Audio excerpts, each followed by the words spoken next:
Thank you so much for watching. Welcome back to the garage. Today I am going to be installing this.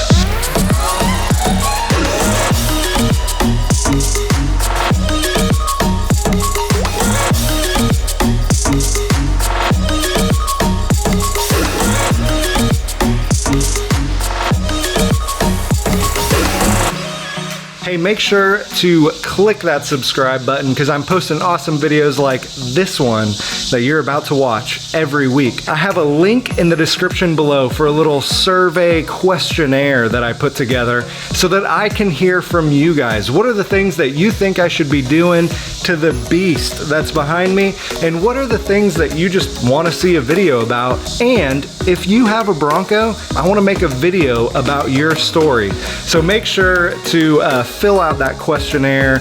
The link is in the description below. Now, let's get to it. So this is the original one that was with the carburetor when I replaced it. Let's take this thing out and get the new one in.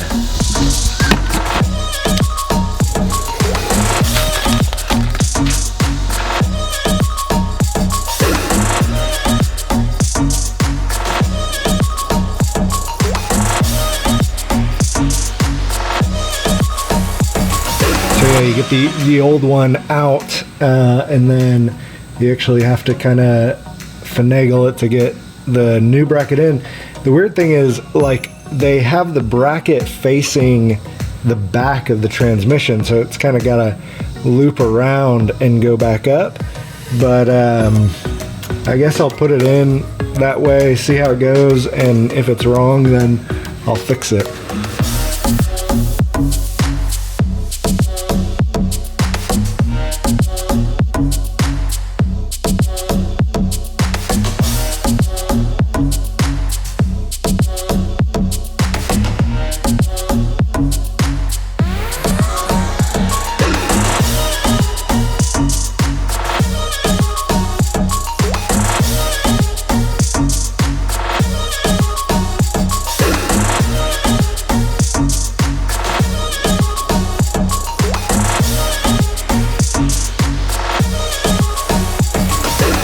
So this bracket is supposed to come somewhere around here. The directions definitely call for the carburetor bracket, which is not included in the kit that I bought.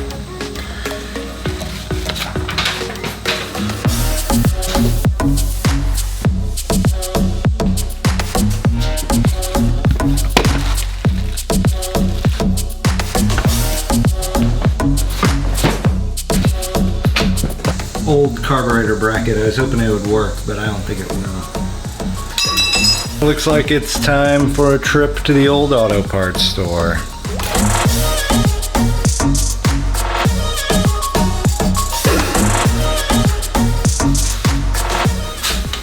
I'm just kidding. I bought it. I'm gonna buy it off Amazon.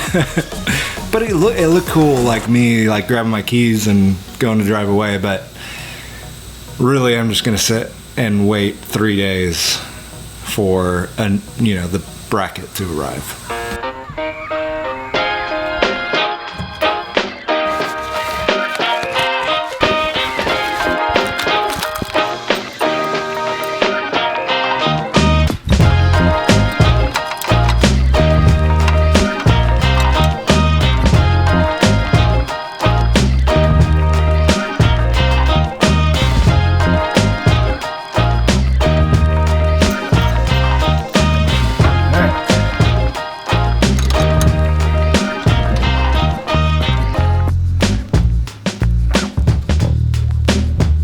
So I just ran this up here, and what I realized was the inner cable, this part of the inner cable isn't actually long enough to reach the lever and to be able to pull through. So I've got to cut it, and I was hoping just to be able to run this without cutting it and just run it in the natural length, but it's a little bit too long. So what I'm going to do is I'm going to pull it back through and cut it right about here.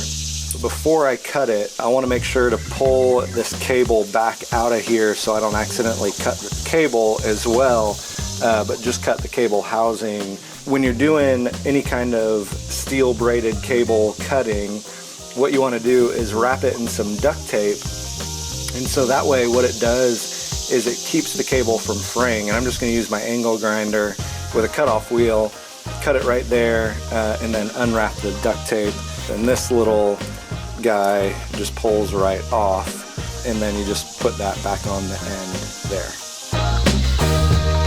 Make sure you got your safety goggles on, safety glasses. These aren't really goggles, safety glasses.